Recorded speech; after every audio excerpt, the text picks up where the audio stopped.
I'm an 18-year-old girl, and for most of my life, I thought my family was solid. It was just me, my mom 46, and my dad 48. Sure, we had our ups and downs like any family, but we always seemed close, or so I thought. Things started falling apart a couple of years ago when I was 16. My parents' marriage was already under strain, mostly because of financial problems. My dad had lost his job, and the stress of bills piling up turned into constant arguments. At first, they tried to shield me from it, but it wasn't long before every dinner turned into a shouting match. When they announced they were divorcing, I wasn't exactly shocked, but it still hit me hard. My dad moved out almost immediately, and for a while it was just me and my mom. I tried to keep things normal, but the atmosphere was heavy. It wasn't long before my mom started dating again. Within a year, she remarried. Her new husband, Rick, came with a 17-year-old daughter named Jessica.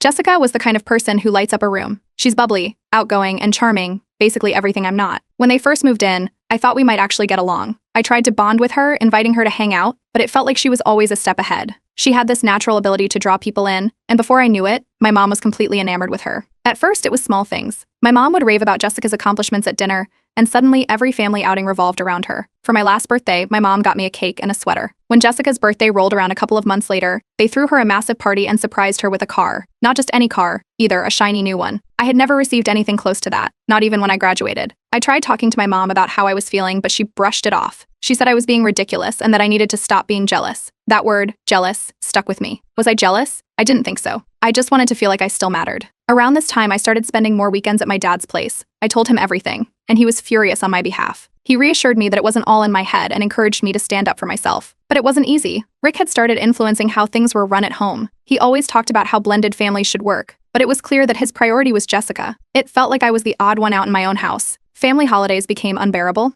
Jessica was always the center of attention, while I was more of an afterthought. One Christmas, my mom canceled a vacation we had been planning for years, saying we couldn't afford it. Later, I found out the money had gone to fund Jessica's extracurricular activities. It was another slap in the face. Jessica, for her part, wasn't exactly innocent. She had a knack for manipulating situations to her advantage. Anytime there was tension, she'd play the victim, making it seem like I was the problem. I started keeping my distance, but that only made things worse. The more I pulled away, the more my mom seemed to cling to her. The breaking point came one evening when I overheard my mom talking to Rick. She was laughing and said something along the lines of, "I'm just so lucky to finally have the daughter I always wanted." I can't even describe what it felt like to hear that. I didn't confront her right away. I just went to my room, packed a bag, and called my dad. By the end of the week, I had officially moved in with him. Looking back, I think that was the moment everything changed. It wasn't just about Jessica anymore. It was about realizing that my mom didn't see me as a priority. Moving out was my way of taking control, but I knew it was just the beginning of a much bigger battle. Update 1. Edia. When I moved in with my dad, it felt like stepping into a whole new world. He didn't just welcome me with open arms, he made it clear that his home was now my home. He helped set up my room,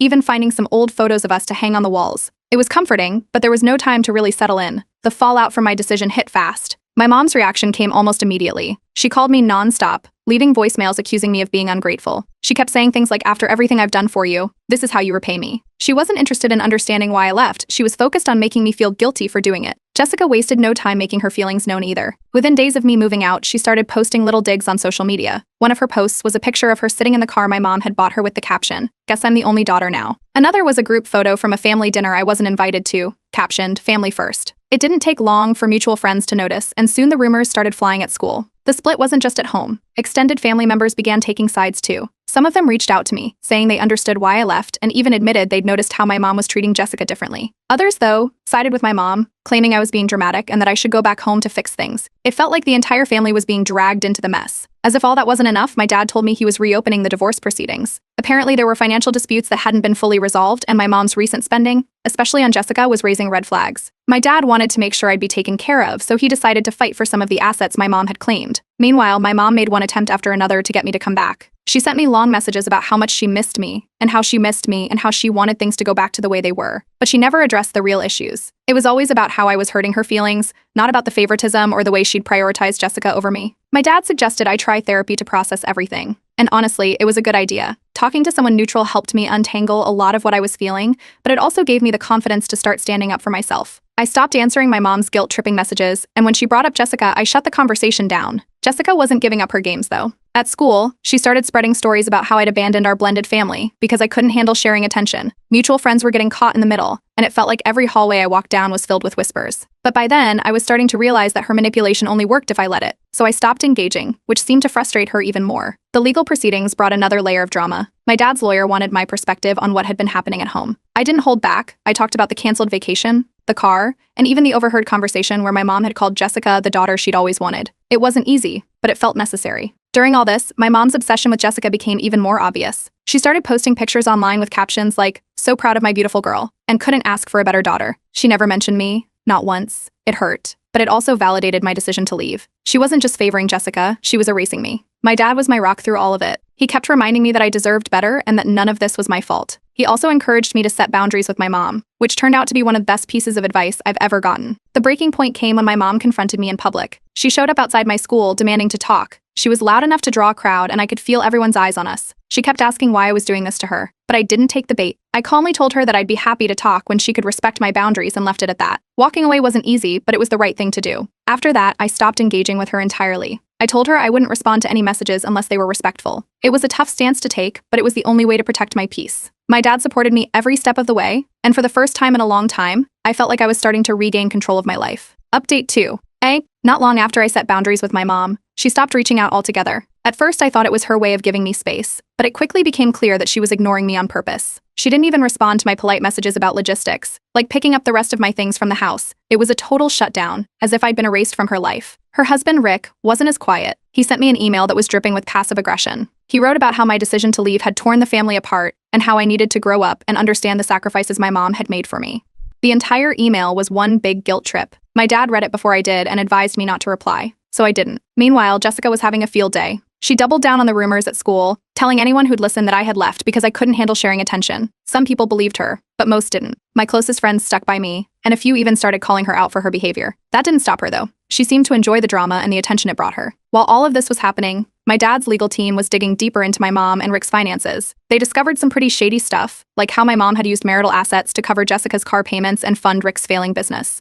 There were even discrepancies in how the child support money was being spent. My dad was furious, but instead of reacting impulsively, he let his lawyer handle it. My mom, on the other hand, decided to take her grievances to social media. She posted a long, emotional status about how hard it was to be a mom and how ungrateful children can be. She didn't name me directly, but anyone who knew our situation could tell she was talking about me. Some of her friends commented things like, "Stay strong, mama," and "Kids don't understand what we go through for them." I saw the post and rolled my eyes. It was just another way for her to play the victim. Despite all the drama, my friends were my rock. They kept reminding me to focus on myself and not let my mom or Jessica's antics get to me. Their support, along with my dad's encouragement, made a huge difference. I also started therapy, which helped me understand that my mom's actions were more about her own insecurities than anything I'd done. It wasn't an excuse, but it gave me some clarity. Then came Jessica's birthday. My mom threw her a massive party, like over-the-top massive. There was a DJ, catered food, and a professional photographer. Seeing the pictures online made me cringe. It was hard not to compare it to my last birthday, which had been a quiet dinner with just my mom and Rick. The blatant favoritism was impossible to ignore.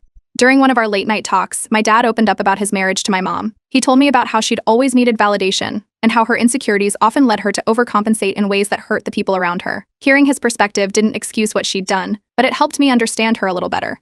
At school, Jessica's mask started to slip. During a conversation with some mutual acquaintances, she let it slip that she enjoyed being the favorite because it gave her power in the family. Someone recorded it, and the clip made its way around. It didn't completely turn people against her, but it definitely made her look bad. Around this time, I got a part-time job at a local bookstore. It wasn't glamorous, but it gave me a sense of independence I hadn't felt in a long time. Earning my own money felt empowering, and it kept me busy enough to avoid dwelling on the family drama. The extended family wasn't staying quiet either. One of my aunts, who had been mostly neutral up to this point, finally confronted my mom. She told her she needed to take a hard look at how she was treating me. My mom didn't take it well. According to my aunt, she doubled down, insisting that I was the problem. My mom's desperation hit a new low when she tried to bribe me with expensive gifts. She sent a package to my dad's house with a designer bag and a note saying she missed me. I sent the package back unopened. My dad told me he was proud of me for standing my ground. The legal case was the tipping point. My dad's lawyer presented the evidence of financial misuse and the court ruled in my dad's favor. He got more control over the remaining assets, and my mom was ordered to pay back some of the money she had misused. It wasn't a complete victory, but it was a step in the right direction. Through it all, I stayed firm in my boundaries. My mom's attempts to manipulate or guilt me didn't work anymore. I wasn't looking for her approval or trying to change her mind. For the first time in years, I felt like I was finally free to focus on myself and my future.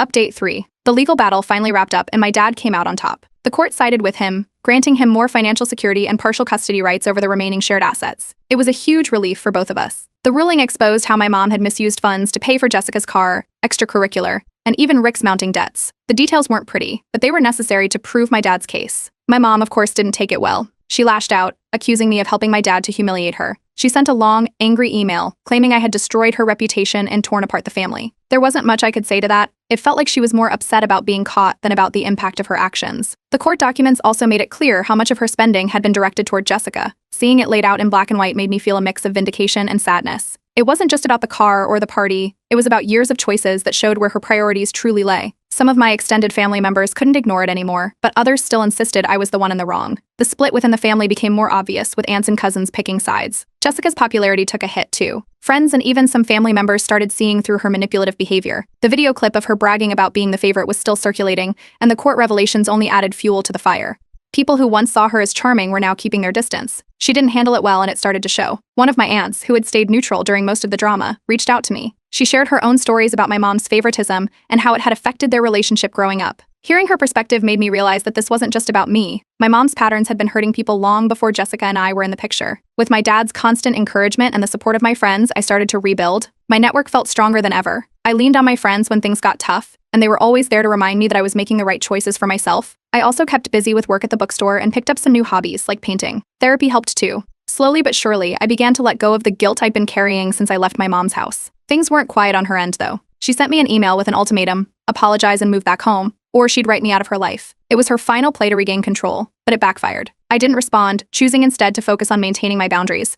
My dad was proud of me for standing firm, and that was all the validation I needed. Jessica tried to stir up drama at school, cornering me in the hallway one day to accuse me of ruining their family. She was loud enough to draw attention, but instead of making me look bad, her meltdown backfired. A couple of classmates even stepped in to defend me, telling her to leave me alone. Watching her storm off was surreal. She was finally starting to face the consequences of her actions. Meanwhile, Rick's financial troubles were catching up to him. His business was failing, and creditors were closing in. My mom's household was under a lot of strain, but I didn't feel sorry for them. They had made their choices, and now they were facing the fallout. My dad kept me grounded through it all. He reminded me that I had a bright future ahead and encouraged me to focus on my education and goals rather than getting dragged back into the drama. His unwavering support gave me the confidence to take on leadership roles at school and at work. I started running a book club at the store and joined the student council. For the first time in a long time, I felt like I was thriving. When my birthday rolled around, my dad and my friends threw me a quiet celebration. It was small, just a homemade cake, a few thoughtful gifts, and lots of laughter, but it meant everything to me. Sitting there with the people who truly cared about me, I couldn't help but reflect on how far I'd come. I wasn't the same person who had packed a bag and left my mom's house in tears.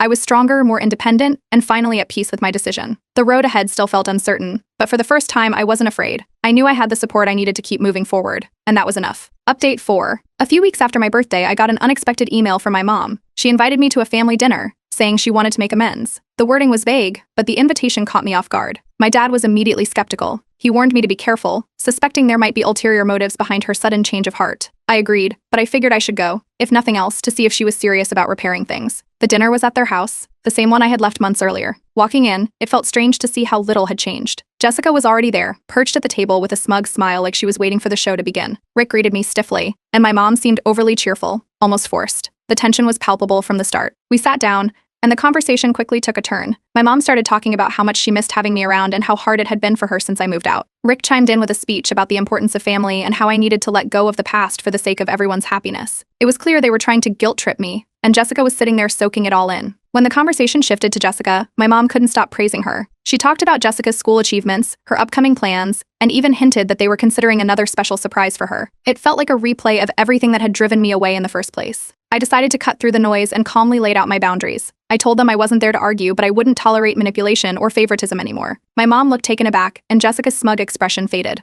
She interrupted, accusing me of trying to steal my mom's affection and ruining their family dynamic. Her outburst was loud enough to echo through the house. Rick tried to jump in, lecturing me about family values and the importance of forgiving and forgetting. I stayed calm and pointed out that he wasn't exactly the best example, given the financial mess he had contributed to during the divorce. That shut him up quickly. My mom tried to smooth things over by offering what I could only describe as a half-hearted apology. She said she was sorry if I felt neglected but refused to acknowledge Jessica's role in any of it. It was like she couldn't even see what had been happening right in front of her. I decided I'd had enough. I stood up and told them I was leaving. My mom started to protest, but I wasn't going to sit there and let them turn this dinner into another circus. I left without looking back, feeling more certain than ever that I'd made the right choice to move out. The aftermath was immediate. My mom bombarded me with angry messages, blaming me for the tension and accusing me of being ungrateful yet again. I didn't reply. A few days later, I started hearing from mutual acquaintances about what had gone down. Apparently, Jessica's meltdown at the dinner had spread through our school and community. People were finally starting to see her for who she really was, and the backlash was not pretty. Surprisingly, the fallout brought me closer to some of my cousins. A few reached out, sharing their own experiences of feeling sidelined by my mom and Jessica. Hearing their stories made me realize I wasn't as alone as I'd thought. We started talking more, and it felt good to have that kind of support from family members who understood where I was coming from. My friends and dad were also there for me, as they always had been.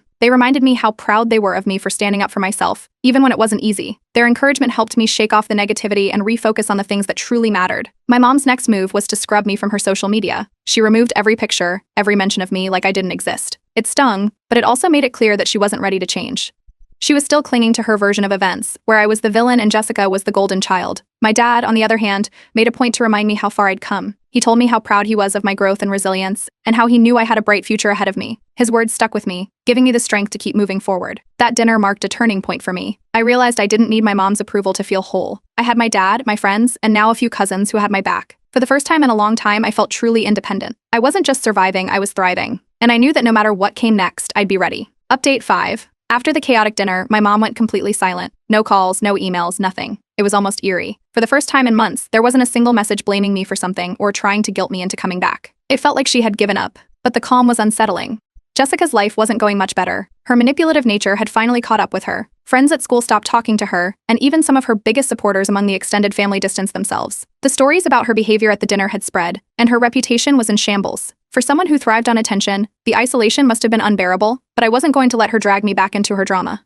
Rick's financial troubles reached their peak. His debts finally caught up with him, and he was slapped with a lawsuit from one of his creditors. The case caused a huge strain on their household, and the lavish lifestyle they'd been trying to maintain started to crumble. Jessica's special surprises and over-the-top birthday celebrations were gone. From what I heard through mutual acquaintances, things were tense in their house, but I wasn't interested in getting involved. Around the same time, my dad started dating someone new. Her name was Claire, and she was genuinely kind. She didn't try to overstep or act like a replacement mom, but she was always supportive and encouraging. She'd join us for dinner sometimes and made an effort to get to know me without prying into the drama. It was a nice change, and it was clear my dad was happy. In therapy, I reached a point where I could finally let go of the resentment I'd been holding onto toward my mom. Forgiveness didn't mean I was ready to reconcile, but it freed me from the constant weight of anger. I realized I couldn't change her or make her see things my way, but I could move forward without letting her actions define me. School became my main focus, and the effort paid off. I earned a scholarship for academic excellence and received recognition from my teachers for some of my projects. It felt good to see my hard work paying off. My dad was over the moon, and Claire baked me a cake to celebrate. For the first time in a long time, I felt like I was building something positive for my future. Then, out of nowhere, I got a call from my aunt. My mom had experienced a minor health scare and was in the hospital. It wasn't serious, but it was enough to shake her. My aunt thought I should visit, and after some hesitation, I decided to go. Walking into her hospital room was awkward. She looked surprised to see me but didn't say much. I sat down and we had a brief, polite conversation about her condition and how she was feeling. It wasn't a heartwarming reunion, but it wasn't hostile either. Jessica wasn't there, which didn't surprise me. From what I'd heard, she'd grown increasingly bitter about my absence and had started pulling away from everyone. When I visited the house later to drop off some things for my mom, Jessica barely acknowledged me. She seemed cold and distant, like she couldn't decide whether to ignore me or start a fight. I wasn't interested in either option. Before leaving the hospital, my mom and I had a candid conversation. I told her that I cared about her, but for any real relationship to work, things would have to change. I was clear about what I needed: respect, boundaries, and no more favoritism. She nodded along and even admitted she'd made mistakes, but she wasn't ready to take full accountability. It felt like she was trying, but not enough to bridge the gap between us. When I told my dad about the conversation, he gave me some advice that stuck with me. He reminded me that not all relationships could be repaired, and that was okay. What mattered was that I had tried. I couldn't control whether my mom changed, but I could control how I moved forward. A few months later, I moved out for college. Packing up my things and saying goodbye to my dad and Claire was bittersweet, but I was excited for the fresh start. As I settled into my dorm and began classes, I realized how far I'd come. The toxic environment I'd grown up in no longer had a hold on me. I was free to focus on my future and the life I wanted to build. Looking back, the experience taught me the value of self-respect and boundaries. It wasn't easy to stand up for myself, but it was worth it. To anyone in a similar situation, my advice is simple: prioritize yourself. You can't change other people, but you can choose to protect your own peace. Walking away isn't always easy, but sometimes it's the only way to truly move forward.